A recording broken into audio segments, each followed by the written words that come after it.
సుందరాకాండ 11వ భాగము.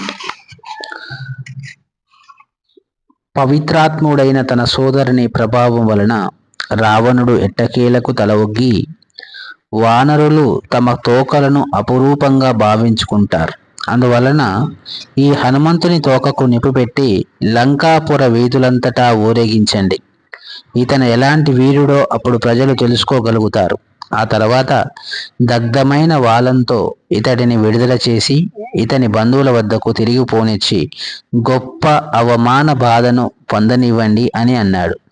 ఈ ఆజ్ఞ రావడంతో రాక్షసులు హనుమంతుని తోకకు జీర్ణ వస్త్రములను చుట్టి ఆ వస్త్రమును తైలసిక్తం చేశారు. జీర్ణ వస్త్రములకు నిప్పు అందిస్తుండగా హనుమంతుడు క్రోధావేశంతో తన కాయమును పెంచి వాలమును అటు ఇటు జులిపిస్తూ దానితో రాక్షసులను బాధసాగాడు. రాక్షసులు మాత్రం హనుమంతుడిని పట్టుకొని గట్టిగా బంధించారు. నిజానికి హనుమంతుడే లంకానగరమంతా తిరిగి దాని రక్షణ వ్యవస్థను మరింత చక్కగా పరిశీలించదలిచి తనను బంధింపనిచ్చాడు.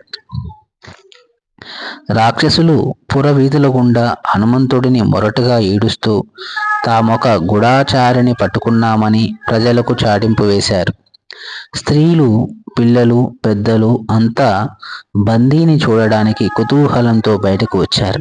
అక్కడ సీతకు కావలి ఉన్న రాక్షస స్త్రీలు హనుమంతుని పరిస్థితిని ఆమెకు తెలియజెప్పారు. ఇది విన్న సీత ఎంతగానో వెదచింది.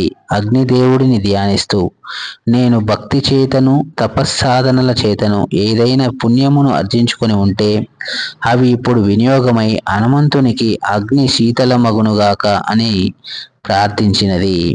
అదే సమయంలో సీత నిర్వహిస్తూ ఉన్న పవిత్రాగ్ని మందంగా జ్వలించసాగింది. ఆ తర్వాత వాయుదేవుడు శీతల పవనములను వీచగా హనుమంతుని తోకకు ఉన్న అగ్ని చల్లగా మండసాగింది.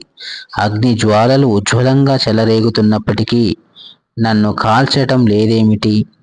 చూస్తుంటే ఈ రాక్షసులు నా తోకకు మంచును చుట్టినట్లు అనిపిస్తోంది.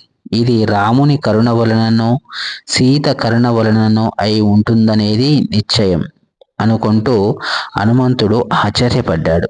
అంతటా హనుమంతుడు, మహాయోధుడిని శ్రీరాముని బంటును అయిన నేను ఇలా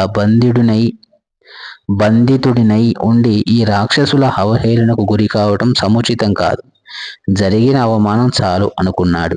కనురెప్పపాటు సమయంలో హనుమంతుడు అకస్మాత్తుగా తన శరీరమును కుదించుకొని బంధనముల నుండి జారిపోయాడు. అంతటా ఒక కేక పెడుతూ గాలిలోకి ఎగిరిన హనుమంతుడు తక్షణమే తన మహాకాయమును ధరించి నగర ద్వారం వద్ద పడి ఉన్న ఇనుప గదను తీసుకున్నాడు. క్షణములో కావలి వాళ్ళను చంపివేసి అంతటా రాముని వద్దకు తిరిగి వెళ్లేలోగా రావణుడిని రాక్షసులను వెదకు గురి చేయాలంటే ఇంకా నేను చేయవలసిందేమిటి? నా వాలం జ్వలిస్తూ ఉంది కనుక లంకనంతటిని మహాగ్ని కీలలో ముంచెత్తడానికి దీనిని ఎందుకు ఉపయోగించుకోకూడదు అనుకున్నాడు.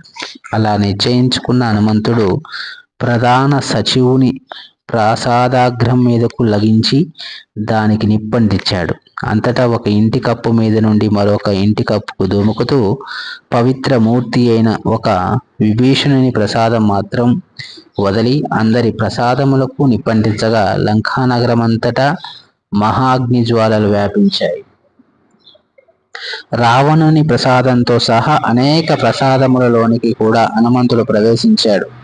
ఉధృతమైన ప్రభంజనం కారణంగా అగ్ని జ్వాలలు అదుపు దాటి పోవడంతో ప్రసాదములపై అంతస్తులు శిథిలమై కుప్పకూలాయి.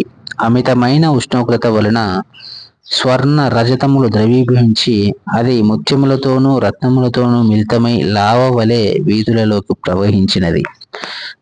తమ ఆస్తులను రక్షించుకోవడానికి యత్నిస్తూ రాక్షసులు పెద్ద పెట్టున ఆహాకారములు చేయటం వినవచ్చినది. అసంఖ్యాకులైన రాక్షసులు, అశ్వములు, గజములు దగ్ధం కాగా దయనీయమైన ఆర్తనాదములు, రోదనల మహాధ్వనులు స్థాయికి చేరుకున్నాయి. దగ్ధమవుతున్న దేహంలోని కొవ్వును రాజేస్తూ రాను రాను మరింత ఎత్తుకు అగ్ని జ్వలిస్తూ జగత్తుకు విలయవేళ ముంచుకు వచ్చిందా అనిపించినది. భయ విహలులైన లంకావాసులు వానర రూపంలో అగ్నిదేవుడు ఇలా మన నగరమును విధ్వంసం చేస్తున్నాడా లేక మనందరూ సర్వనాశనం చేయడానికి ఇంద్రుడు గాని, బ్రహ్మ గాని, కాలపురుషుడు గాని, లేక విష్ణుదేవుని యొక్క అపరిమిత శక్తి గాని ఇక్కడకు రావడం జరిగిందా అని ఆశ్చర్యం వెలిబుచ్చారు. నగరమంతా చుట్టి వచ్చిన మీదట హనుమంతుడు ఆగి అగ్నికీలలను వీక్షించి ఎంతో సంతృప్తి చెందాడు. అంతటా హనుమంతుడు సముద్రం వద్దకు వెళ్ళి తన వాలానికి ఉన్న అగ్నిని చల్లార్చుకొని రాముని వద్దకు తిరిగి వెళ్ళడం గురించి ఆలోచించాడు. లంకను దగ్ధం చేస్తున్న అగ్నిని మరోమారు చూచిన మీదట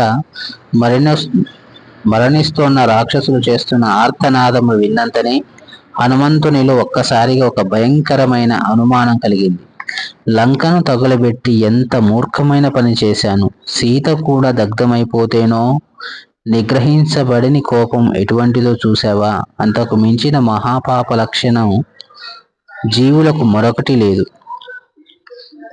ఎందుకంటే దాని వలన వారు విచక్షణాశూన్యులై వ్యవహరిస్తారు. నిజానికి క్రుద్ధుడైన వాడు చేయనిది అననిది ఏముంటుంది?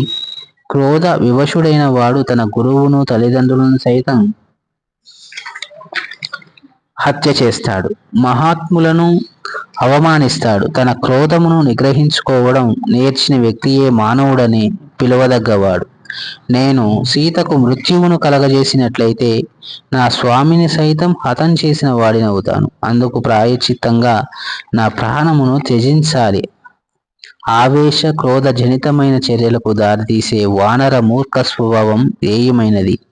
ఆవేశపూరితమైన చర్యలు ఎప్పుడు అనర్థదాయకాలే.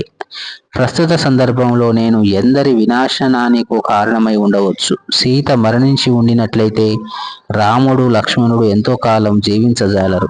అంతటా భరతుడు, శత్రుఘ్నుడు, సుగ్రీవుడు మరెందరో ఒకరి తర్వాత ఒకరు తమ ప్రాణములను త్యజిస్తారు.